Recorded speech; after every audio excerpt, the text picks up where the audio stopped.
Bom dia, senhor Renato, bom dia, senhor Eustáquio, José Bom dia. Eustáquio, o homem, o milagreiro de BH, de BH não, de todo Minas Gerais, né, Eustáquio? O Padre Eustáquio era. O Padre Eustáquio, Ô, Eustáquio, você viu um que. dos milagres do Padre Eustáquio é que a Sara Kubitschek, a mulher do Juscelino, não conseguia ter filho, e um dos milagres é que ela conseguiu ter um filho a partir das bênçãos lá do Padre Eustáquio. O Eustáquio, você viu que o time que foi campeão de vôlei é de Minas, de Uberlândia, se chama Praia Grande, né? Praia alguma coisa. O cara falou, pô, mas como é que um time de vôlei de Minas Gerais se chama Praia, né? Que tem o diabo do clube lá, que o clube começou, tá lá até hoje, né? Expandiu imenso na beira de um rio lá que tinha uma prainha, e o nome ficou Praia. Só no Brasil mesmo, Minas Gerais, Não, tem um time campeão nacional cujo nome é Praia alguma coisa. mas você sabe que em Minas Gerais, por exemplo, a represa de Furnas, né, que tem lá em Capitólio, onde teve aquele acidente há pouco tempo, a gente chama de o Mar de Minas, né? Tem Então, Mar de Minas Espanha em Minas, né? Mar de Tem Mar Espanha. de e tem, Espanha, né? tem uma cidade que chama Mar de Espanha. Então, praia não é só no litoral do mar, não. Tem praia no Rio também. Então, Minas Gerais tem muita praia. O pessoal que não conhece a Tem tudo, cara. história. Minas é um estado que realmente tem tudo. É impressionante, viu? Olha Exatamente. aqui, quais são os temas aí que vocês propõem? O pessoal Ó, O que nos primeiro, assiste, a o, gente não pri- combina nada antes, não é isso? A gente vai falando do que então, aconteceu durante a semana. Flávio Dino. não, mas é porque, olha, nós estamos na sexta-feira e acabou de sair os números da inflação do IBGE. Então, nós temos que discutir inflação e taxa de juros. Já começa aí. Eu já sei que a inflação está baixa porque o Bolsonaro baixou o preço do combustível lá atrás, né? E todo mundo sabe disso. Todas aquelas bondades que ele fez para ganhar a eleição acabou não funcionando, né? Isso teve impacto na inflação, o Eustáquio. Você sabe disso? Não, mas depois teve a reoneração aí Sim, mas ela vai ter um dos impacto na discursos. frente. É tudo defasado em economia. Você sabe disso? Não, pois é, não, é claro, a inflação já está caindo desde o ano passado, está caindo no mundo também. Ela subiu no mundo e está caindo no mundo, né? Com a guerra da Ucrânia, que é outra coisa que a gente pode discutir, né? Todos os preços subiram. O combustível, o preço do petróleo subiu muito, né? Chegou a 130, o barril 120, 130, ficou variando em torno disso, o barril do petróleo. O preço dos alimentos bateu o recorde de 100 anos, né? Tinha 100 anos, em 100 anos nunca teve um preço de alimentos tão alto, o índice Já do caiu de preço novo, né, Eustáquio? dos alimentos da FAO, e é isso com a guerra da Ucrânia. E aí, a partir do segundo semestre do ano passado, começou a cair, né? Tanto o preço do petróleo como o preço dos alimentos começou a cair no mundo, voltou ao patamar pré-guerra da Ucrânia, né? Então, isso é uma situação internacional. E aí, no Brasil, agora, veja só, o IBGE divulgou hoje, sexta-feira, o índice de inflação dos últimos 12 meses deu 4,2% por cento em 12 meses. Para você ter uma ideia, nos Estados Unidos, a inflação está 4,9%. Então, assim, a inflação brasileira está mais baixa do que a inflação americana. E você tá com o Ô, microfone Eustáquio, fechado. você falar isso é demagógico. Você vai desculpar, é demagógico você falar isso. Por quê? Ué, você é um espertalhão, argumentativamente falando. Diz, não, o juro nos Estados Unidos, cara, a economia americana é totalmente desindexada, entendeu? Pô, tá ancorado no Não, dólar. Cara, não, não, é demagógico. até agora eu só falei de inflação, que a Não, mas eu inflação. já sei que eu já a- vi você. Não, eu já sei que você vai falar, porque você mandou pra Não, gente no grupo de WhatsApp.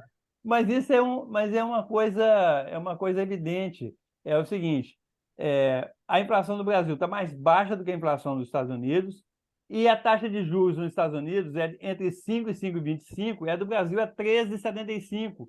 Então, Roberto, por mais diferença que exista entre Brasil e Estados Unidos, não justifica uma diferença tão grande na taxa de juros. Você falar assim, a taxa de juros do Brasil tem que ser maior do que a dos Estados Unidos. Tudo bem, tem várias razões para fundamentar isso. Mas ser tão mais alta né? E ter Ô, uma taxa de Eustáquio, juros tão alta, não, isso não tem cabimento. Não falar tem um cabimento. segundinho. Você sabe que as previsões são de que a inflação brasileira, com essa taxa de juros, vai voltar a subir por conta das reonerações. Você sabe disso? Não, vai voltar a subir para 5%. Isso que eu estou falando. Veja só, se você tiver a taxa de juros, ela não pode ser muito maior do que a taxa de crescimento da economia. Por quê? Porque senão todo mundo vai aplicar no mercado financeiro, nos títulos do governo, e não na economia real. Então, você não tem investimento, você não tem geração de emprego, você não consegue resolver os problemas do país. Ô, Tá? Eustáquio, você está correto nisso, mas você também tem que responder o seguinte: se você baixar e aumentar a inflação, volta a desorganizar e você vai ficar correndo atrás da inflação de novo. Você entende? Tudo bem, mas olha só, Você você sabe não disso. pode, eu sei que não pode, controlar a inflação é fundamental, e eu aprendi isso lá no seu livro, lá, que mostra que todo governo que teve inflação alta perdeu a eleição e desorganizou a economia e prejudicou, isso é evidente. O problema que nós estamos discutindo aqui é a dose, Alberto, é a dose. Tá, mas olha Você tem que só, você ter, não você vai tem que ter uma dizer. dose correta de juros para combater a inflação. Você não pode exagerar nessa dose, porque Mas senão você mata o você paciente. está em 13,75, sei lá, você não vai dizer que ela teria que ir para 6. Talvez pudesse estar em 12, não sei, entendeu? E Mas, 12, 10, é, 9, qualquer entendeu? coisa desse tipo. Agora, se você ter 8, 9% de taxa de juros reais, isso não existe. Tanto é que é o seguinte, o Brasil é o país que tem a maior taxa de juros reais do mundo. Isso não tem cabimento, não tem cabimento. O Por que que a gente Eustáquio, tem uma taxa de juros tão grande? eu não sei, é uma pergunta, nós não somos especialistas aqui, tá? É uma pergunta que tem a ver com indexação, é uma pergunta que tem a ver com N coisas. Você fala isso, temos a maior taxa de juro real do mundo, mas será que também não somos exceções em algumas outras coisas Não, que somos. demandam isso? Essa é a minha Veja questão, só, entendeu? Por isso que eu digo que você utiliza um argumento às vezes não, demagógico. não. Uma das coisas, por exemplo, eu tenho plena consciência, por exemplo, o Brasil é um dos países que tem a menor taxa de poupança do mundo, tá? E não é só em relação ao país rico, não. Em relação ao país pobre, nós temos uma taxa de poupança muito baixa. E quando você tem taxa de poupança baixa, o custo do dinheiro fica alto. Tá? Pra você ter uma ideia, é o seguinte, o Japão é exatamente o contrário. O Japão tem tradicionalmente uma taxa de poupança muito alta. Então, qual que é o problema que o Japão enfrenta? É deflação. Né? Vivem com o problema de deflação porque eles têm tanta poupança, têm tanto dinheiro, né? Que você cai isso na linguagem da economia, a gente chama de armadilha da liquidez. Né? Você tem tanta liquidez que a economia cai na deflação.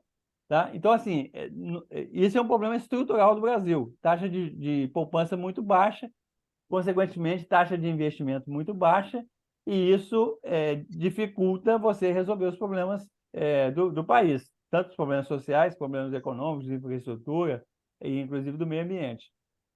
Agora, existem muitas questões, Alberto. Agora, uma taxa de juros reais acima de 8%, 7%, isso é aberração. Tudo Isso não bem, poderia existe. estar uns 2 pontos mais baixos, talvez, eu só chamo atenção, Eustáquio, para a gente não entrar na tentativa e erro. Você baixa o juro, volta a inflação, ela sobe de novo. Não, Aí você vai dizer, não, agora tem que correr atrás da inflação. O problema é voltar a correr atrás da inflação. Isso vira um problema. O governo não, fica.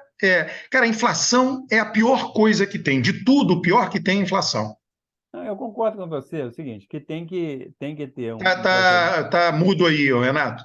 Desculpa, mas eu acho que está ficando assim uma espécie de círculo vicioso, Alberto. Quer dizer, acho que já foram. Você já disse o que você acha, o Eustáquio já respondeu. Eu acho que a gente pode ou vai para outro assunto ou aprofunda isso com novas Não, questões, pode ser, novos mas a gente argumentos. não é especialista. Esse é que é o grande coisa. Mas sim, você está correto, Renato.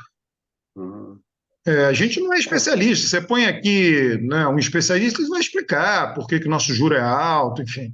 Olha Ou aqui, porque não deveria ser, quer dizer, são posições diferentes. O Eustáquio trouxe uma coisa muito interessante, que é a taxa de poupança brasileira ser excepcionalmente baixa, o que, obviamente, tem implicações sobre a inflação. E aí, o que me preocupa um pouco nessa discussão é que quase toda a discussão no Brasil que versa sobre economia acaba apontando que o Brasil é um país errado. Quer dizer, o Brasil é um país errado porque, se não tiver juros altos, não controla a inflação. Por outro lado, juros altos quebram a economia. O Brasil é um país errado porque não tem uma boa taxa de poupança. Então, chega uma certa altura que é uma coisa assim, tipo... Olha, eu escrevi um artigo quando saiu o Plano Real, a partir do fato de que, pela primeira vez na história do Brasil, nossa papel moeda tinha bichos e não seres humanos, não tinha história. Falei, bom, esse pessoal do Plano Real é contra a história do Brasil. Eles estão convictos que a história do Brasil foi um gigantesco erro. Desenvolvimentismo foi erro, etc. É esse tipo de visão que eu acho que não agrega. Porque quando você parte disso, você começa... Qual o ponto seguinte? Vamos importar as medidas econômicas dos tigres asiáticos, que se dizia muito nos anos 90, e com isso vamos salvar o Brasil. Bom, quais são as bases para você ter uma economia tipo tigres asiáticos? Confucianismo? O que mais? Então, eu acho que a gente tem que ser um pouco realista em relação à cultura, mas é só o que eu queria dizer, para a gente não ficar só... Vamos para outro assunto. O Renato tem razão, a gente fica circular. O árbitro nosso seria alguém que colocasse os prós e contras, enfim, é isso, né, Eustáquio? A gente teria que ler mais. É que eu digo, você chamou a atenção da poupança, chama a atenção da hiperindexação da nossa economia. Então, tem várias coisas que levam até inflação, né? Paciência. Mas, assim, ó, eu queria só... Uma coisa que o Renato falou é o seguinte, os tigres asiáticos, os 4 tigres, né, que Singapura, Hong Kong, Taiwan e Coreia do Sul, todos eles são majoritariamente budistas e confucionistas, né? Então, tem essa discussão. Mas tem os novos tigres, por exemplo, a Malásia, me impressiona muito, sabe por quê? Eu lembro que quando eu estudava na escola, quando falava da Malásia, o pessoal dava o exemplo que a Malásia pegou a seringueira da Amazônia e levou para a Malásia e plantou, né, em linha reta, e aí a produtividade aumentou muito mais, ou seja, a Malásia roubou a nossa seringueira e roubou a nossa produtividade na produção de borracha. Então, assim, a ideia que eu sempre tive da Malásia, assim, falando quando eu estava na escola, é de um país atrasado, rural, que roubou a nossa seringueira. Você vai ver os dados da Malásia hoje em dia, a Malásia tem uma renda per capita de mais de 30 mil dólares. É um país que tem o índice de desenvolvimento humano muito maior do que o Brasil, já está no grupo dos super altos índices de desenvolvimento humano. E é um país majoritariamente muçulmano, né? Tem uma parcela de budista, católica, etc., mas a maioria é muçulmano, né? O outro país é a Indonésia. A Indonésia, eu sempre brincava com meus alunos, que eu perguntava assim, qual que é o 4º país mais populoso do mundo? O pessoal sabia que era China, Índia e Estados Unidos, mas ninguém acertava a Indonésia. É o 4º país mais populoso do mundo. Já passou o Brasil em termos de tamanho do PIB e está para passar em pouco tempo em termos de renda per capita. Também é um país muito pobre até pouco tempo atrás. Mas aí tem o Vietnã, mas você sabe, né, Eustáquio? O Vietnã é o que o Renato falou. É budista, confucionista. Não, mas você sabe, todo mundo ali tem uma locomotiva, todo mundo é um vagãozinho ali da China, né? Se o Brasil se tornasse uma potência como a China, os países da América Latina iam crescer juntos, né? Tem país lá, por exemplo, Mianmar é um país que é extremamente pobre, uma ditadura violenta, e que não desenvolveu e faz fronteira com a China. Então não é só assim. Não é só assim. Fronteira com a China resolveu. Mas pelo que você está falando é o seguinte, você tem que se esforçar para não se desenvolver lá em função da China, que está puxando todo mundo. Aqui, na nossa região, você tem que se esforçar para se desenvolver. Outra coisa, entendeu? E aquilo que eu digo para vocês, já me bati aqui em outros programas, a gente fica discutindo coisas ultrapassadas, o Brasil, né? Fazer estaleiro para vender para a Petrobras, lá fizeram estaleiro para vender para o mundo, né? Então, assim, é difícil, o Brasil é um país difícil. Renato, a gente está falando demais, Renato. Vamos falar do Flávio Dino. Flávio Dino, vamos. Mostrou uma capacidade extraordinária nessas falas dele no Congresso. Quer dizer, ele tem, primeiro de tudo, uma presença de espírito, uma calma, porque eu não sei se algum de nós, eu não aguentaria. Eu também, eu não aguentaria. E firmeza diante de sujeitos que estão agredindo, estão dizendo que você tem que ser preso, que dizem mentiras escabrosas. Eu não sei se o Sérgio Moro mentiu quando disse que na gestão dele caiu o assassinato em 20%. O Dino disse que não é verdade. Mas, enfim, a gente precisaria ter os dados, né? Mas eu fiquei impressionado com a performance. É notável. Eu vou fazer uma comparação que pode parecer bizarra, mas quando eu vi as gravações do impeachment da Dilma, eu gostei muito da fala do Zé Eduardo Cardoso. O Zé Eduardo fala muito rápido, com um domínio do português extraordinário, um domínio da argumentação notável. O Dino não fala... Oi, Rocha, bom dia.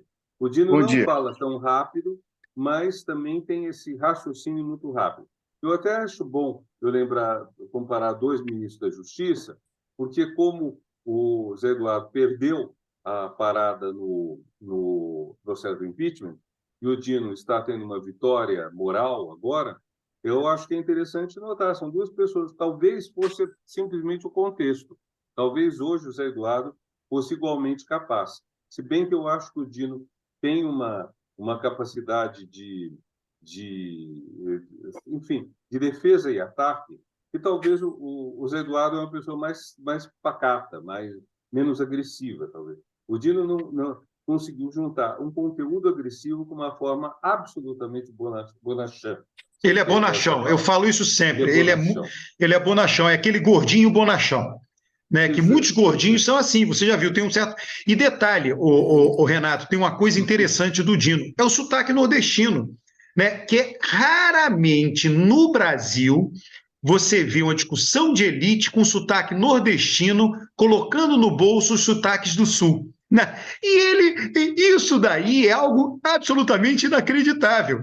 Ele tem conteúdo e ele tem forma, foi o que você falou. E aí, Renato, eu cheguei a tuitar isso essa semana, né, tem aqueles fetichistas das redes sociais, que o Boulos é bom de redes sociais, o Boulos fez uma grande campanha para prefeito nas redes sociais. O Dino tomou conta das redes sociais, sem nunca ninguém ter dito que ele é bom de redes sociais. Por quê? Né? Porque não são as redes sociais que importam, é o conteúdo, é a forma, é o contexto, é a oportunidade. O Dino tomou conta das redes sociais sem dominar as redes sociais. Isso é uma grande bobagem, esse fetichismo das redes sociais. Né? Você viraliza sem ser bom de redes sociais. E o Boulos, que é um craque das redes sociais, ninguém sabe o que está se passando com ele hoje. Entendeu? O Boulos tem uma coisa, Alberto, que é interessante, ele prepara antes do debate, isso ninguém me disse, mas eu lembro do debate dele em 2018, né, presidencial, que ele começou a questionar o Meirelles. Falou, todos querem chamar o Meirelles, eu quero taxar o Meirelles. Então, duas dessas frases de efeito causam muito impacto. Quando o cara faz 10 frases de efeito antes do debate, você nota que ele foi com a lista pronta, sabe? E isso pega, para mim, vamos dizer, deu uma esfriada grande. Eu não estou falando para mim como representativo, mas eu acredito que essas coisas, como tem a frase, quando a esmola é muito grande, o santo desconfia. Quando fica muito evidente o andaime da coisa, eu acho que não tem o mesmo efeito. E o Dino consegue essa coisa fabulosa na hora... Ele é rápido no raciocínio. É isso que você falou, ele é rápido no raciocínio. Né? Mas, Renato, eu concordo com tudo isso que você falou. Agora, tem gente, parece, ficando com ciúme desse protagonismo do Dino, né? Faz parte. Faz parte, claro. Né? Sempre vai ter. Né? Claro. E, além disso, essa história de que teriam decidido não chamar mais, que a extrema-direita não quereria mais chamá-lo para não correr vexame, é muito provável. Né? Sim, provável. Sem dúvida, sem dúvida. Eu peguei o bonde andando aí, essa fala do Roberto, eu falo isso já há muito tempo. Na campanha eleitoral, quando tem aquele desespero, aquele estresse com a questão das redes sociais, temos que chamar um mago das redes sociais, se a gente não chamar um mago das redes sociais, a gente não ganha eleição. Né? E, na verdade, o Lula é bom para burros em tudo que ele faz em matéria de política, e nas redes sociais não é diferente. Né? E o Lula nem tem celular. O Lula nem senta na frente de um computador para redigir nada. Né? E um sujeito que tem um domínio absurdo das redes sociais. Né? Por quê? Por causa do conteúdo. Então, é isso que o Alberto falou. Em qualquer tipo de mídia, o que vai contar sempre é o conteúdo. Só que, no caso das redes sociais, os especialistas criaram um karma, né, de que Um mito, né? tem um mito. um jeito. Eles criaram a dificuldade para vender as facilidades, né? Quer dizer o seguinte: não, rede social o cara tem que ser entendido, tem que conhecer, tem que não sei o quê. E, na verdade, tudo é conteúdo. Se você colocar um conteúdo errado, certo? Não vai repercutir. Se você colocar o conteúdo certo, vai repercutir em qualquer circunstância, né? Vou fazer uma provocação aqui, Rocha. O Janones é um cara desse assim. Ele é famoso por controlar a rede social, mas não tem conteúdo. Ele repete a tática bolsonarista. Eu não gosto do Janones. Eu acho Não, que mas o Janones, vai pra frente. o Janones é aquele outro deputado de Minas aí, que eu esqueço o nome. Chupetinha. Chupetinho. O que eles chamam de chupetinha. Então é o seguinte: são militantes de redes sociais, certo? Eles são militantes de redes sociais. Então é o seguinte: o cara desse vai ser deputado federal, mas nunca vai ser governador, nunca vai ser um senador, nunca vai ser um presidente da República, porque ele é militante daquilo ali, né? Agora, você pega pela frente um Dino, né, que tem um preparo acima da média, né? O sujeito foi militante do movimento estudantil, vem de lá a experiência dele, depois foi parlamentar, foi juiz federal, né? Governador. Então, o cara tem um Rocha, preparo. você não falou o mais importante, do PCdoB. Pois do é. PCdoB. Os verdadeiros comunistas, hein, Rocha? PCdoB são os verdadeiros comunistas, hein? No PCdoB não tem comunista. PCdoB gosta de esporte, gosta de ciência, porque está no MCTI. É um partido muito bem organizado. Gosta da Albânia. Eles sempre defenderam a Albânia, os socialistas. Isso já passou, né, Alberto? Porra, Renato, isso fica na história, fica marcado no DNA. Alberto, então é o seguinte, você vai falar da China também, o PCdoB, antes de ser maoísta, pró-chinês. O único socialismo que importava era o da Albânia, que funcionava, segundo ele. Passou por todos a China. O PCdoB, quando rompeu, o PCdoB rompeu com Stalin. Não, Stalin não, com Khrushchev. Desculpa. Rompeu com o Khrushchev, depois da queda do Stalin, ele rompeu com o Khrushchev e foi para o lado do Mao Tse-tung. E por isso que teve a guerrilha do Araguaia no Brasil. O negócio é o seguinte: a guerrilha do Araguaia... Khrushchev não matava o tanto quanto o Stalin, aí ele foi buscar outro que matava mais.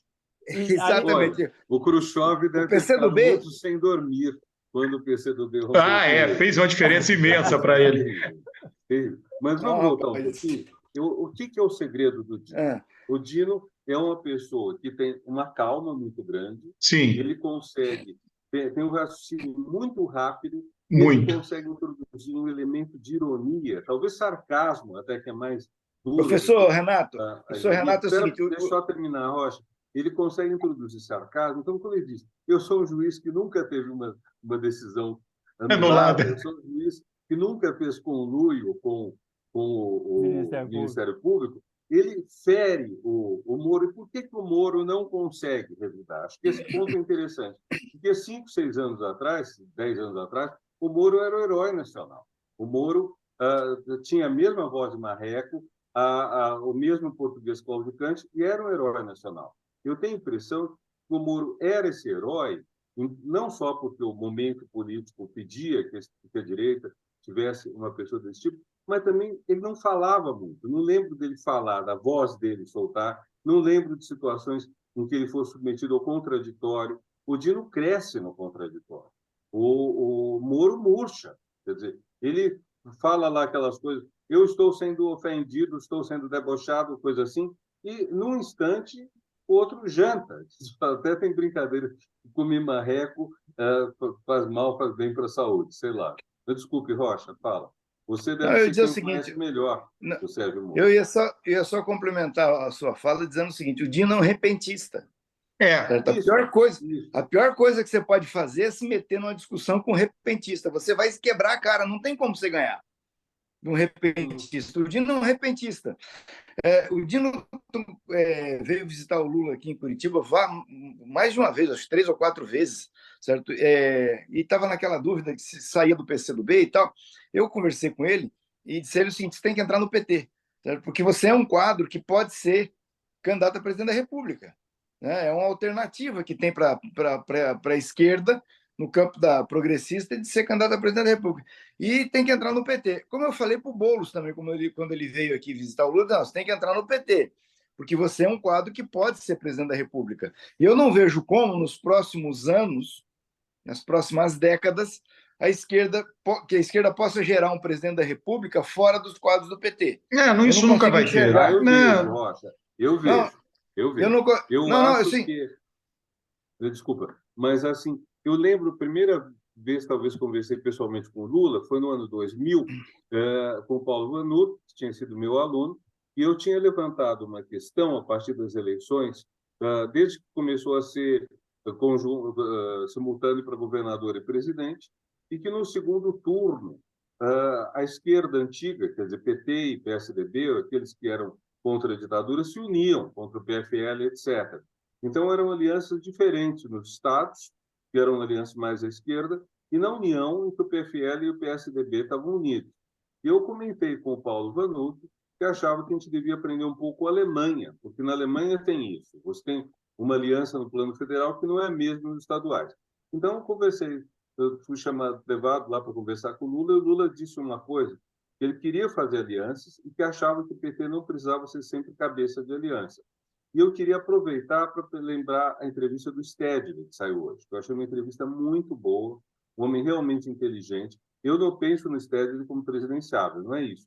Mas aí, mais para o final, quando eles perguntam quem pode suceder ao Lula, eles usam o verbo errado, falam substituir. Substituir é durante o mandato, suceder é terminado o mandato dele. Então, mas quem pode suceder? E ele levanta o Alckmin como nome. O Alckmin não é nem uma pessoa de esquerda, né? Mas eu achei interessante, ele fala o seguinte: algum ministro que se destaque muito ou o vice-presidente mesmo, né? Então, acho que é uma entrevista inteligente, viu? Boa essa entrevista dele. Renato, eu recorro aí para te responder.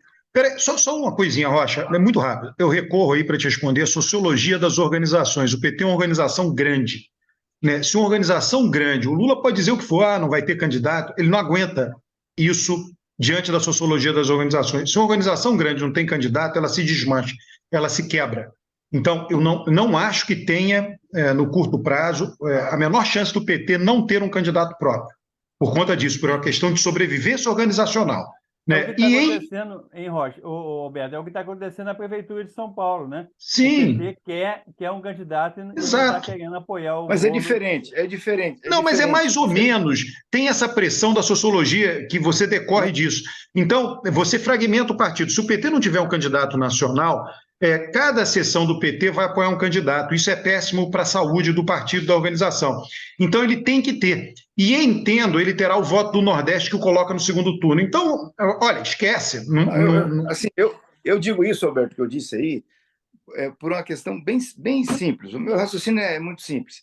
Assim, eu separo a eleição presidencial do resto. Tá? Também faz sentido. Essa semana, ontem eu vi uma declaração do Lira nos Estados Unidos dizendo que em 2026 a direita é favorita para ganhar a eleição.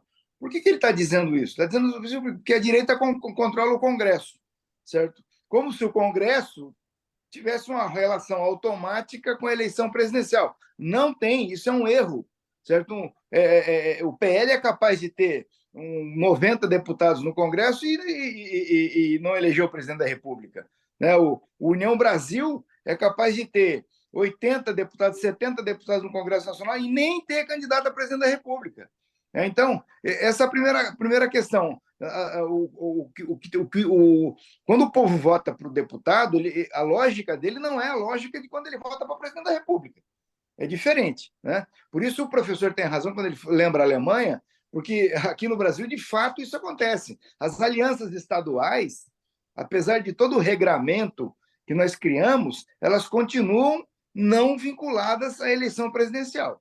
A eleição presidencial é uma coisa totalmente à parte. E aí é o seguinte, o segundo ponto, quando o MDB é um partido grande, o União Brasil é um partido grande. Só que esses partidos não têm candidato a presidente. Por quê? Porque eles têm uma característica que a prioridade deles, certo? O PSD, por exemplo, agora não teve candidato a presidente depois. A prioridade deles é eleger deputado, né? É isso. Fazer esse jogo aí no Congresso. A prioridade do PT é presidência da República. É isso.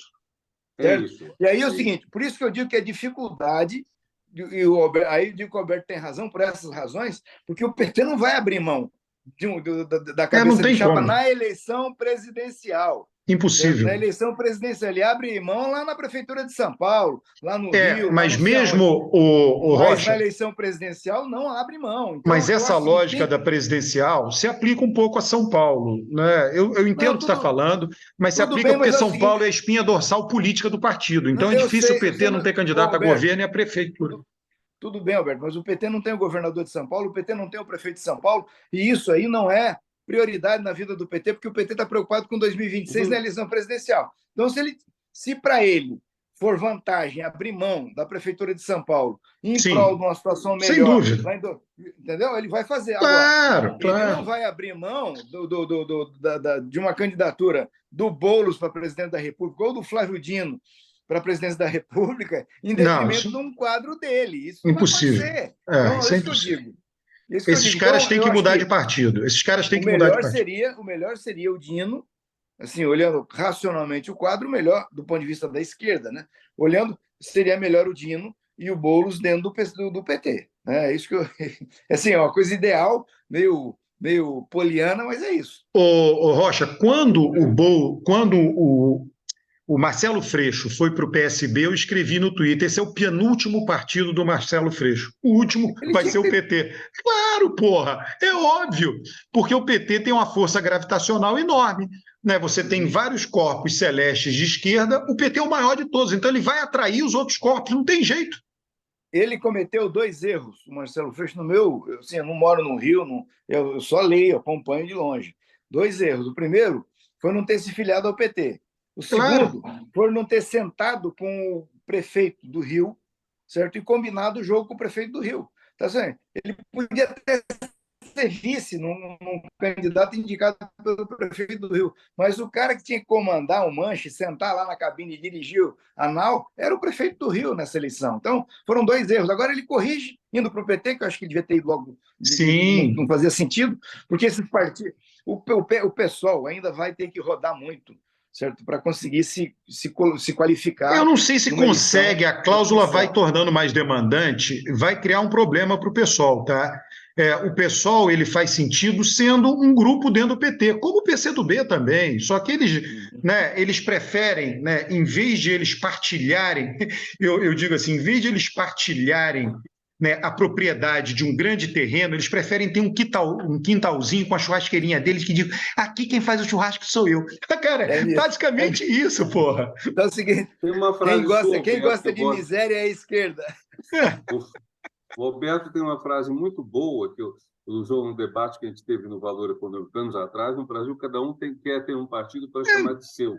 Então, em vez de você ter tendências, você ter disputa, eu lembro que ele comentou que numa disputa presidencial as pessoas se mataram. Hillary, já nem lembro mais quem, Biden, depois em 2020. Então, as pessoas se matam, mas depois estão juntas. Aquele livro que é sobre o Lincoln, acho até que a gente conversou sobre ele, Bando de Rivais, ou coisa assim. O Lincoln, uma vez eleito, chamou os caras que disputaram pela eleição e foram os ministros dele, os principais ministros.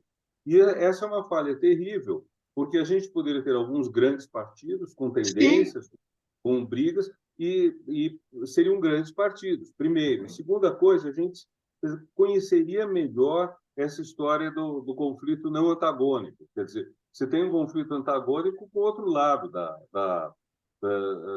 do corredor, quer dizer, direita com esquerda. Mas o conflito entre PT, PSOL, PSB, PDT não pode ser antagônico. E se eles estivessem num único partido, teriam que saber. Exato. A Kamala Harris falou horrores do Biden e a vice-presidente dele. E se ela, enfim, parece que por alguma razão ela não está viável para ser candidata, parece que por alguma razão que a imagem dela não está tão boa, Por isso que o Biden vai disputar, o que é um risco, por um lado, porque, enfim, ele tem a fama de ser uma pessoa já envelhecida, e aí é bom a termos o destaque, porque eu até levantaria uma questão, que vocês acharem que é oportuno, porque uma vez eu olhei a idade dos presidentes da Primeira República no Brasil. Todos eles foram presidentes quando estatisticamente já estariam mortos, pela expectativa de vida na época. Todos eram pessoas de 50, 60 anos. Hoje, uma pessoa tem 70 e pouco, você já acha que está na beira do túmulo, mas aí, como Renato, Biden, Lula, que não poderia se reeleger. Coisa. E ainda, só para terminar, e se a gente pensa no De Gaulle e no Adenauer, eles foram grandes, foram estadistas. Eu acho que a Indonésia andou tendo aí um presidente com 95 anos de idade. Dá para o Lula voltar ainda depois. A Malásia. A Malásia, o presidente da Malásia é mais velho que todo mundo. O Lula pode ser reeleito, sair e voltar, que vai estar mais jovem que o cara da Malásia. Renato, só para falar assim, expectativa de vida, isso aí tem de esclarecer bem, é o seguinte: expectativa de vida ao nascer é uma coisa, e expectativa de vida aos 65 anos é outra completamente diferente. Mas é aos 5 anos de idade. Você pega a expectativa de vida aos 5 anos de idade, é imensa já. Isso. A de 5 anos de idade é muito maior do que a de 0 ano de Sim, quando claro, você nasceu. Porque já morreu quem tinha que morrer. E essa diferença era muito grande antigamente. Mas, sem dúvida, a idade, tanto no Brasil como no resto do mundo, a idade média dos governadores talvez eu demore um pouco. Sem problema, isso é vida real. Mas o que o professor estava falando ali, daí você segue na hora que ele voltar. Essa questão dos partidos, assim, eu sou muito otimista em relação a isso, né? Porque a cláusula de barreira finalmente foi colocada em curso, é a segunda eleição presidencial que ela vigora, vai vigorar pela terceira vez em 2026 e depois pela quarta vez em 2030. E o efeito que ela está produzindo é exatamente isso que o Alberto falou aí, ela está castigando os partidos que não têm viabilidade. Vocês vão lembrar aqui, eu não sei se teve uma divergência com o Alberto, se a minha memória não me trair, eu acho que o Alberto era contra a federação. Sou contra até hoje, continuo contra. Eu festejei quando veio a notícia. Eu festejei quando veio a federação, por quê? Porque eu acho que a federação é o instrumento que vai possibilitar fazer isso que o professor falou aí. O PCdoB virar tendência do PT, o PSOL virar tendência do PT, a esquerda toda vai se encaminhando para sobreviver dentro do PT. Então vamos ter uma grande federação de esquerda no Brasil, que é uma coisa boa, que tem na Europa, tem em outros lugares. Rocha, entendeu? Você acha que os partidos eles vão funcionar como tendências dentro da federação? Eu acho que vai ter a federação cria um regramento que permite que o partido fique vivo, organicamente, dentro do outro. Entendeu? Que é o que vai acontecer. Rocha, deixa eu só contextualizar a minha oposição à federação, que é importante. Eu queria todas as mudanças que foram feitas, menos a federação. Por quê? Porque, por conta, todo mundo sabe, projeção, isso é matemático, né? Se você fizesse a mesma coisa com a cláusula de barreira sem a federação, esses partidos já não existiriam. Então, a federação deu uma sobrevida. Eu queria acelerar, né? Eu sei que, na Realpolitik foi via federação, né? Mas se não tivesse tido a federação, já não existiria mais PSOL, PCdoB, já não existiria mais. Só isso, só contextualizando. Não, eles existiriam, porque esses partidos vão continuar existindo. Mas eles sem... não vão... perderia os principais. Não vai ter participação no fundo partidário, horário eleitoral, redução na participação do horário eleitoral, redução na participação do fundo partidário. Você tem razão sobre esse aspecto. Agora, eu não sei se isso é bom para o país, entendeu? Eu tenho dúvida, e na dúvida eu costumo ser conservador. Eu acho que a federação dá uma chance para a coisa ser mais natural, né? Não seja assim imposta por decreto e tal. Rocha, o PCdoB já teve quantos anos para se estabelecer quanto partido? 20 anos, 30? Aí você ainda vai dar uma chance, tudo bem, já está dado, né? Mas você ainda vai dar uma chancezinha para sobreviver. Boa, já deu o que tinha, acabou o comunismo, acabou o Partido Comunista, o maior partido comunista do mundo, que era o italiano, do mundo democrático, acabou. Vou te dar uma notícia. O jornal do Partido Comunista Francês voltou essa semana. Tá? Deve ser, Voltou essa mas semana. voltou o quê? No papel? Quem financia isso? Não tem nem dinheiro para financiar isso. Não, voltou e voltou forte. Vai ser uma publicação interessante na França agora. Voltou. Assim, Roberto, depois que eu vi o Jânio Quadros virar prefeito de São Paulo na redemocratização, eu aprendi que na política você nunca deve dizer que uma coisa acabou. Entendeu?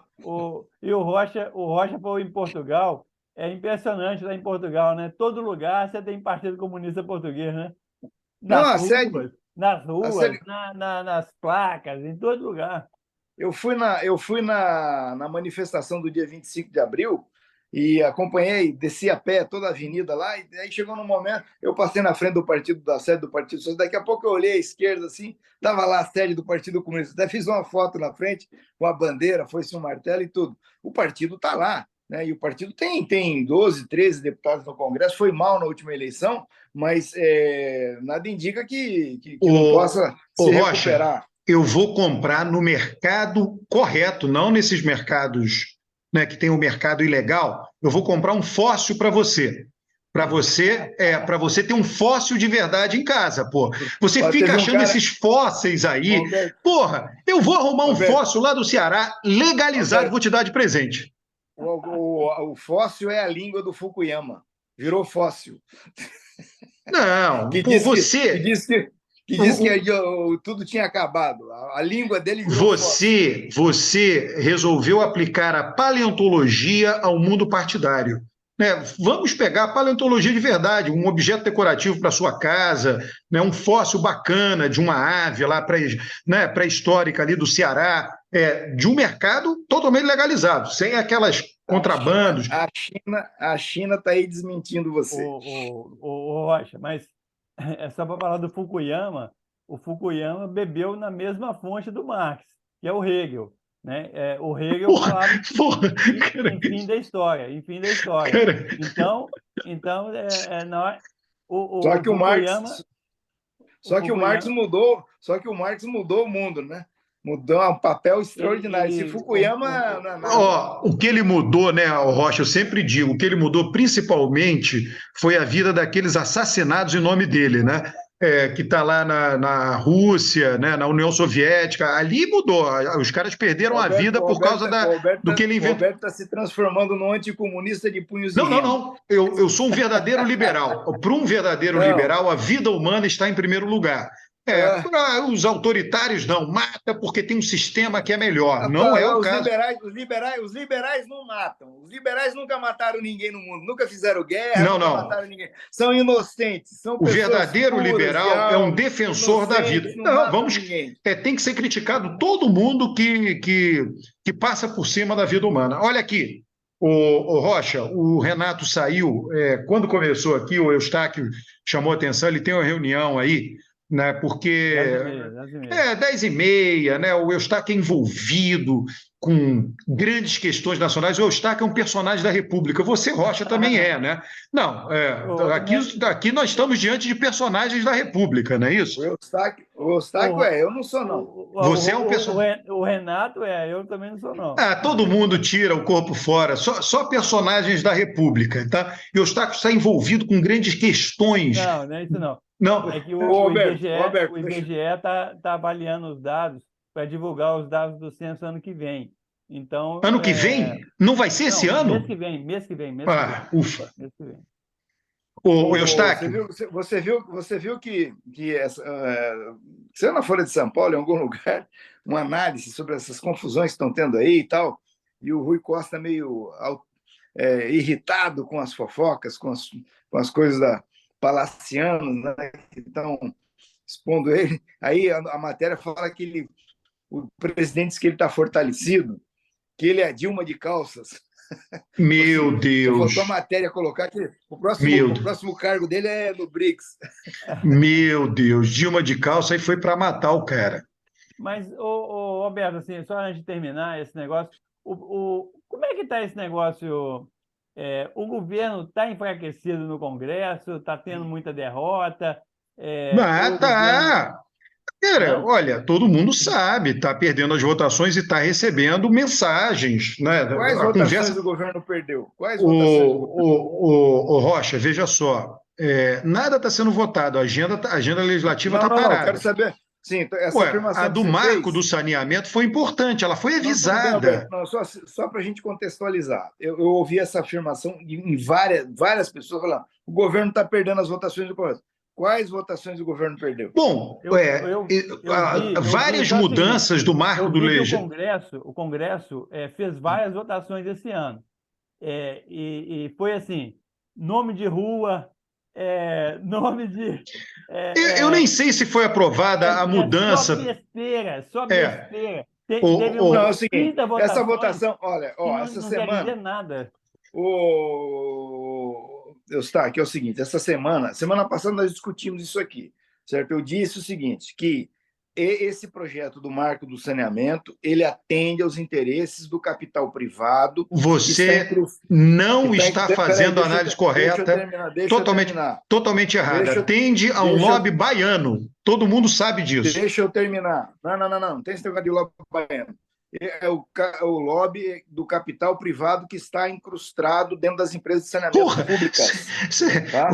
Então, Não é o pouca lobby coisa. privado que está fora das empresas é mais fraco do que esse, apesar de ter mudado o marco de saneamento. Não tem lógica Não, nenhuma, não, ô Alberto, Rocha. Alberto, peraí, Alberto, deixa eu Ó, a terminar. gente tem que Deixa eu terminar por ter... causa do horário do Eustáquio, Não, Rocha. deixa eu Não, terminar. Então é o seguinte: tem mais existe 5 um. minutos. Tem mais 5 minutos. Você Vai tá, atrasar a sua reunião, você, Eustáquio, fica tranquilo. você tá Já sendo, vai você atrasar tá mais do que o sendo, censo a sua reunião. você tá sendo negacionista, está negando a existência de um capital privado relevantíssimo, Você está cada dia mais importantíssimo bem-humorado, dentro Rocha. das empresas, O nosso debate aqui está muito bem-humorado, já faz longa data já.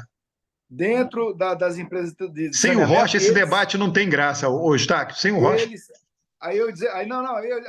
para complementar é o seguinte: o Rui Costa agora falou sobre isso essa semana, certo? Ele falou que o projeto devia ter sido discutido com o Congresso, não foi, e eles tiveram que encaminhar por falta de tempo, não teve agenda com o Congresso, encaminharam e foi um erro ter encaminhado, né?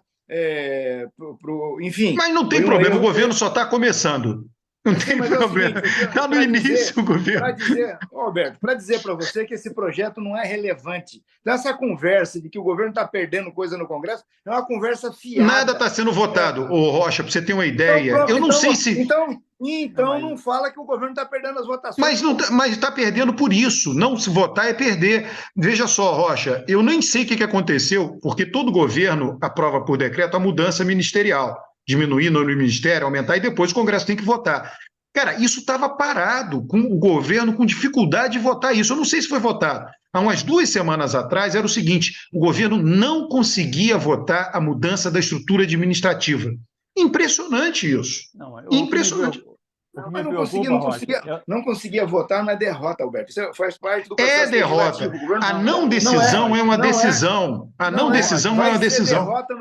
Vai ser derrota no dia que votar e o governo perder. Aí sim, vai votar, o governo vai ganhar, você vai dizer o quê? O governo perdeu? Que demorou? Rocha, o que me preocupa é o preço, é o preço que o governo vai ter que pagar para esse Congresso votar as coisas. Isso que me preocupa. Não, Peraí. preço normal.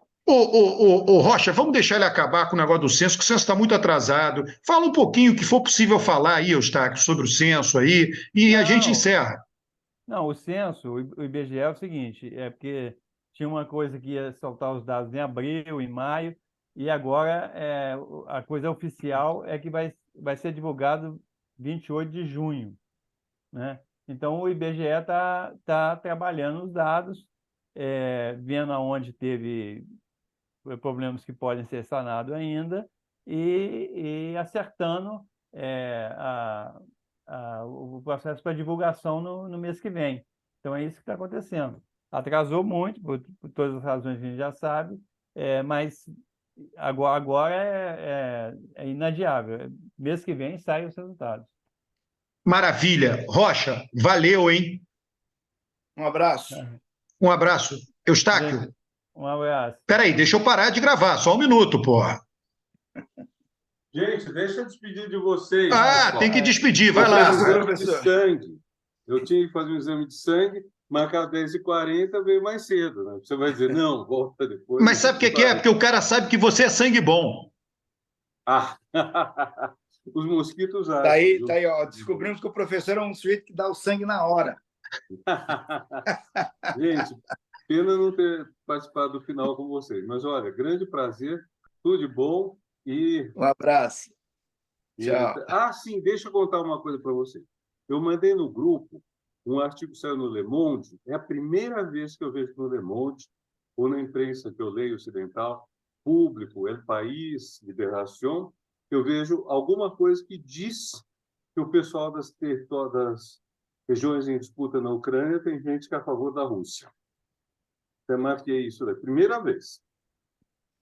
Então, vocês deem uma olhada depois, se quiserem. Abraço. Maravilha. Tchau.